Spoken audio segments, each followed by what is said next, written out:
ahoj. Dneska si dáme turisticky zaujímavý hrad, to Plavecký.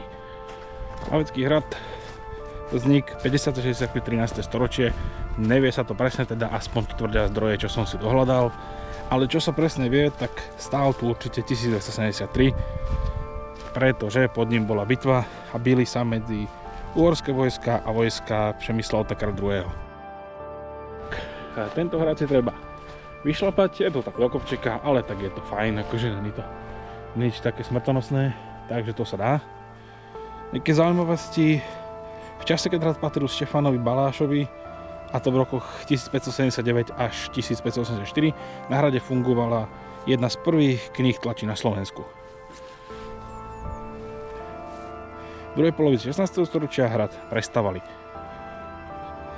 V roku 1706 ho poškodilo cisárske vojsko, ktoré ho dobilo od povstalcov. Odtedy ho už neobnovili. Takže toľko asi nejaké informácie hradu.